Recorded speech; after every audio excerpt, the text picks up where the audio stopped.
Okay, ನಿಮಗೆ examination ದೃಷ್ಟಿಯಿಂದ ಈ ಸರಿ ಫ್ರೀಕ್ವೆನ್ಸಿ ಕಂಡುಹಿಡಿಯೋದು ಭಾಳ ಇಂಪಾರ್ಟೆಂಟ್ ಐತಿ. ಓಕೆ, ಎಫ್ ಕಂಡುಹಿಡಿದು ಇಲ್ಲಿ ನೋಡಪ್ಪ, ಇದು ನೋಡಿದ್ರೆ ನಮ್ಗೆ ಕ್ಲಾಸ್ ಇಂಟ್ರೋಲ್ ಕೊಟ್ಟಿರ್ತಾರೆ, ಅಂದ್ರೆ ವರ್ಗಾಂತರಗಳು ಈ ಥರ ಕೊಟ್ಟಿರ್ತಾರೆ. ಇಲ್ಲಿ ಎಫ್ ಕೊಟ್ಟಿರ್ತಾರೆ, ಬಟ್ ಎಫ್ ಕೊಡೋದ್ರೊಳಗೆ ಒಂದು ಸಂಖ್ಯೆ ಏನಾಗಿರ್ತಾರೆ, ಮಿಸ್ ಆಗಿರ್ತದೆ. ಈ ಮಿಸ್ಸಿಂಗ್ ಸಂಖ್ಯೆನ ಕಂಡುಹಿಡಿದಕ್ಕೆ ನಾವೇನು ಕರಿತೀವಿ, ಮಿಸ್ಸಿಂಗ್ ಫ್ರೀಕ್ವೆನ್ಸಿ. ಕನ್ನಡದೊಳಗೆ ಬಿಟ್ಟು ಹೋದಂತಹ ಆವೃತ್ತಿಯನ್ನು ಕಂಡುಹಿಡಿಯಿರಿ ಅಂತೇಳಿ ಕೇಳ್ತಾರೆ. ಏನಂತ ಕೇಳ್ತಾರೆ, ಬಿಟ್ಟು ಹೋದಂತಹ ಆವೃತ್ತಿಯನ್ನು ಕಂಡುಹಿಡಿಯಿರಿ ಅಂತ ಕೇಳ್ತಾರೆ. ಇಲ್ಲಿ ನೋಡ್ರಿ, ನಾವು ಫಸ್ಟ್ ಮೀನ್ ಕಂಡುಹಿಡ್ಕೋಬೇಕಂದ್ರೆ ನಮ್ಗೆ ಫಾರ್ಮುಲಾ ಏನದ,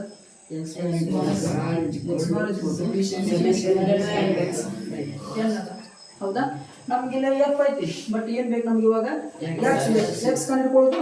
ಓಕೆ, ಎಕ್ಸ್ ಕಂಡುಹಿಡ್ಕೊಳ್ಬೇಕಾದ್ರೆ ನಾನು ಒಂದು ಸಿಂಪಲ್ ಟ್ರಿಕ್ಸ್ ಹೇಳಿದ್ವಿ, ಏನಿಲ್ಲ, ಈ ಸಂಖ್ಯೆ ಕೂಡಿಸೋದು, ಇದರ ಅರ್ಧ ತಗೊಂಡು ಇಲ್ಲಿ ಹಚ್ಚೋದು. ನೋಡಿ, 11 + 13 ಎಷ್ಟು, 24 ಅರ್ಧ ಎಷ್ಟು ಹಚ್ಚಿರಿ. 13 + 15 28, 28 ಅರ್ಧ 14.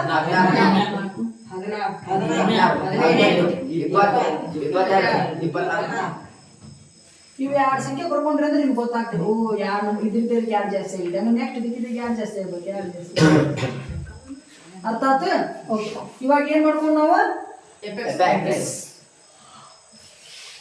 ಇಲ್ಲಿ ಕೇಳ್ರಿ, ಏನ್ ಮಾಡತ್ತಿ ನೀನ ನೋಡು, 12 ಏಳು ಎಷ್ಟಪ್ಪ, 84. 14 ಏನು 84, 16 9 144, 18 ಕೂಡಲೇ ಕರೆಕ್ಟಾ, 234.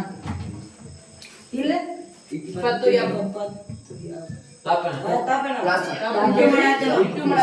ಮಾಡಕತ್ತೀವಿ, ಹಂಗಾಗಿ ಇಲ್ಲಿ ಏನ್ ಬರ್ತದ 20. Next 22 88, 24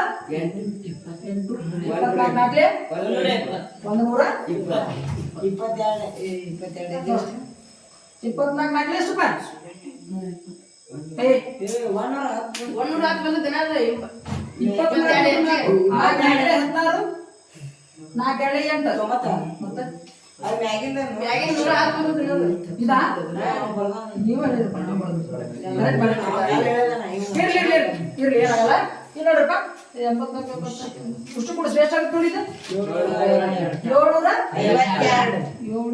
752 plus 20. ಇದು ಏನಿದೆ, ಕರೆಕ್ಟ್ ಅರ್ಥ ಆಯ್ತು. ಇದು ಎಫೆಕ್ಸ್ ಇರ್ತಕ್ಕನ ಇದಷ್ಟು ಕೂಡಿಸಿ ಸಂಬಂಧ ನಾವ್ ಏನ್ ಮಾಡ್ಕೋತೀವಿ, ಸಮಿಷನ್ ಅಂದ್ರೆ ಏನು, ಆಡಿಂಗ್ ಅಂದ್ರೆ ಕೂಡಿಸೋದು. ಕೂಡಿಸಿ ಎಷ್ಟು ಬರ್ತೀವಿ, 752 + 20. ಹೌದಾ. ಇವಾಗ ನಮ್ಗೆ ಇದು ಸಿಗ್ತದೆ, ಏನ್ ಬೇಕು ನಮ್ಗೆ, ಹೌದಾ. ಎಷ್ಟು ಕೂಡಿಸಿ ಎಷ್ಟಾಗುತ್ತೆ ನೋಡ್ರಿ, 44. ಎಸ್, n = 44 ಪ್ಲಸ್ ಅರ್ಥ ಆಯ್ತಾ, ಯಾಕೆ ಒಂದು ಮಾತನ್ನ. ಓಕೆ, ಇಲ್ಲಿ ಫಾರ್ಮುಲಾ ಹಾಕಪ್ಪ, ಇಲ್ಲಿ ನೋಡಿ, x bar = summation of x divided by n. x bar ಅಂದ್ರೆ ಮೇಲೆ ಕೊಟ್ಟಾರ 18 ಬರೀ. ಸಮಿಷನ್ of x ಅಂದ್ರೆ ಎಷ್ಟು, 752 plus 20 f divided by n ಅಂದ್ರೆ ಎಷ್ಟು, 44 ಪ್ಲಸ್ f. ಓಕೆ, ನೋಡ್ರಿ, ಇದಕ್ಕೆ ಯಾವ ಸಂಬಂಧ ಅದ, ಡಿವೈಡೆಡ್ ಬೈ ಅದ. ಈ ಕಡೆ ಬಂದ್ರೆ ಏನಾಗುತ್ತೆ, ಇಂಟು ಆಗ್ತದೆ. 18 ಬ್ರಾಕೆಟ್ ಒಳಗೆ 44 ಪ್ಲಸ್ 752 ಪ್ಲಸ್ 20. ಏನ್ ಮಾಡಿದ ಅರ್ಥ ಆಯ್ತು, ಕನ್ಫ್ಯೂಸ್ ಆದ್ರೊಳಗೆ ಏನಾರ ಇಲ್ಲ. ಇಲ್ಲಿ ನೋಡಿ, ಇದರಿಂದ ಇದಕ್ಕೆ ಇಂಟು ಮಾಡ್ಬೇಕು, ಎಷ್ಟು ಬರ್ತಪ್ಪ, 18 × 44 ಮಾಡಿದ್ರೆ 792 ಪ್ಲಸ್ 18. ಓಕೆ, ಇಲ್ಲಿ 752 ಎಷ್ಟೈತೆ ಅಷ್ಟು ಏನು ಮಾಡಿ ಇಲ್ಲ. ಈ 792 ಇಲ್ಲೇ ಇರ್ಲಿ, ಈ 752 ಈ ಕಡೆ ತೊಂಬರ್ರಿ, ಈ 20 ಇಲ್ಲೇ ಇರ್ಲಿ, ಈ 18 ಈ ಕಡೆ ತೊಂಬರ್ರಿ.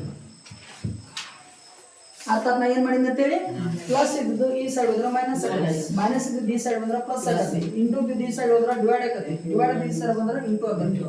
Okay, clear. ಈಗ ನೋಡ್ರಿ, 792 ಮೈನಸ್ 752 ಹೋದ್ರೆ ಎಷ್ಟು ಉಳಿತದೆ, 20 f 18 f ಇದಕ್ಕೆ ಸಂಬಂಧ ಇಂಟು ಐತಿ, ಇಂಟು ಈ ಸೈಡ್ ಬಂದ್ರೆ ಆಗ 2 1 2 20 ಇಷ್ಟು ಮಾಡಿದ್ರೆ ನಿಮ್ಗೆ ಎಷ್ಟು ಮಾರ್ಕ್ಸ್, 3 ಮಾರ್ಕ್ಸ್. PUC ಅವರಿಗೆ 5 ಮಾರ್ಕ್ಸ್, ಡಿಗ್ರಿ ಅವರಿಗೆ 5 ಮಾರ್ಕ್ಸ್. ಇದು ಮಾಡಿದ್ರೆ ಓಕೆ, ಬರ್ಕೋ. ಹಾಂ